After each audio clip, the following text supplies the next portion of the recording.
નમસ્કાર મિત્રો, હું એડવોકેટ અક્ષય મારું ભાવનગરથી. મિત્રો, જીએસટી વિશે આપણે ચર્ચા કરતા હતા અને જીએસટી વિશે જે ચર્ચા કરતા હતા એમાં ટાઈપ્સ ઓફ રિટર્ન વિશે ચર્ચા આપણી ચાલુ હતી. પણ એ જે ચર્ચા હતી ને એમાં આજનો જે છે એ વિડીયો એની માટે છે. આજે એક દિવસ એ લેક્ચરમાં બ્રેક રાખ્યો છે મેં, કારણ કે આજનો જે વિડીયો છે ને એ ફર્નિશિંગ ધી ડોક્યુમેન્ટ્સ માટે છે. ડોક્યુમેન્ટ્સ કયા કયા ફર્નિશ કરવા જોઈએ જ્યારે તમને એવું લાગે કે ભાઈ આ જે છે એ લિટિગેશન આપણી ઉપર આવી પડ્યું.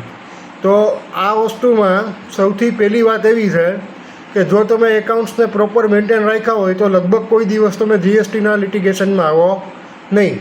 પણ માનો કે આવી ગયા, એવું તો જો માણસ માત્ર ભૂલને પાત્ર. પણ એ વસ્તુને બચવા માટે સૌથી પહેલાં તો શું કરવાનું?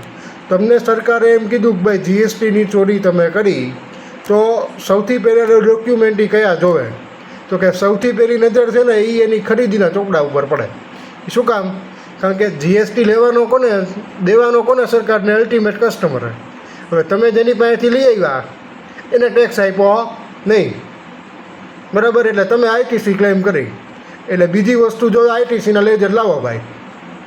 આઈટીસીના લેજર જે છે એ બહુ ઇમ્પોર્ટન્ટ વસ્તુ છે. જીએસટીના લેટરમાં, જીએસટીના લિટિગેશનમાં, ખોટા બિલમાં આ લોકો જે ખોટા બિલના લિટિગેશન કરે છે ને એ આવી જ રીતે થાય છે.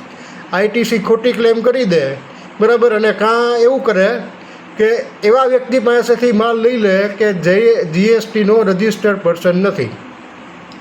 એટલે શું કરે કે એ ખરીદી ચોપડે દેખાડે જ નહીં, સીધું વેચાણ. એ વેચાણ કરે એટલે શું થાય? જે વ્યક્તિ રજિસ્ટર્ડ નથી એની પાસેથી એને માલ લીધો એટલે આને ડબલ ટેક્સ આપવાનો. એટલે ચોપડે ખરીદી ચડી ન હોય પણ આઈટીસી ક્લેમ કરી નાખે. તો આ વસ્તુ જે છે એ ખોટી કહેવાય. એટલે જીએસટીના રિટર્નમાં જે છે એ તમે જો કોઈ ફ્રોડ્યુલન્ટ ડોક્યુમેન્ટ ઊભા કરી અને જો કોઈ ટેક્સ બચાવવાની કોશિશ કરતા હો તો આવી કોશિશ છે ને એ અમારા નરેન્દ્રભાઈના રાજમાં કોઈ દી ન કરવી. એમાં આવી જ જાઓ તમે. કારણ કે જો વસ્તુ કેવી છે કે જેમ આપણે એવું નક્કી કરીએ કે ભાઈ 20 લાખનું ટર્નઓવર જેમ કાયદામાં નક્કી કરેલું છે કે 20 લાખનું ટર્નઓવરથી વધારે હોય તો પછી જીએસટીનો રજિસ્ટ્રેશનનો નંબર લઈ લેવાનો.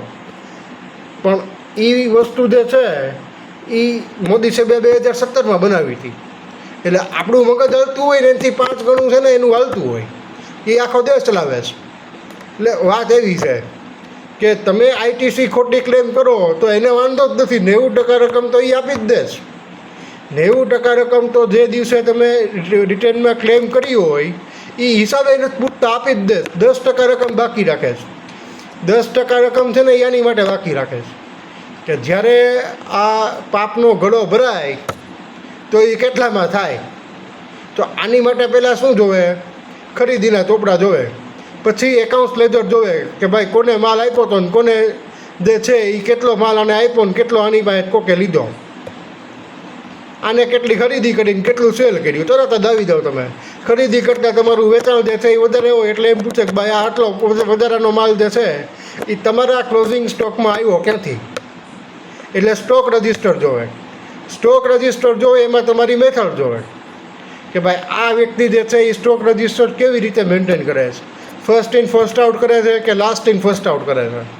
જો લાસ્ટ ઇન ફર્સ્ટ આઉટ કરતા હોય તો જે માલ છેલ્લે ખરીદ્યો તો એ પહેલાં વેચે તો તરત જ આવી જાય. કારણ કે છેલ્લે જે માલ ખરીદ્યો હોય એ પહેલાં વેચવાનો હોય તો એ રિસન્ટમાં ખરીદવામાં આવ્યું હોય.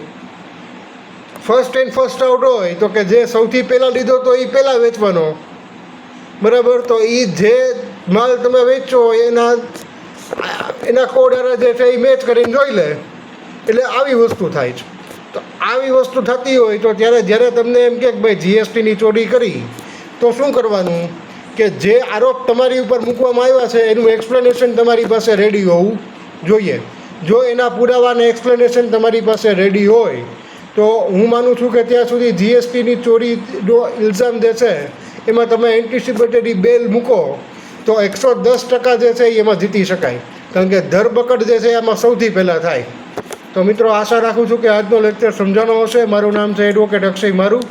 મોબાઈલ નંબર છે 94 26 39 59 41. નમસ્કાર મિત્રો, જય હિન્દ, જય સંવિધાન.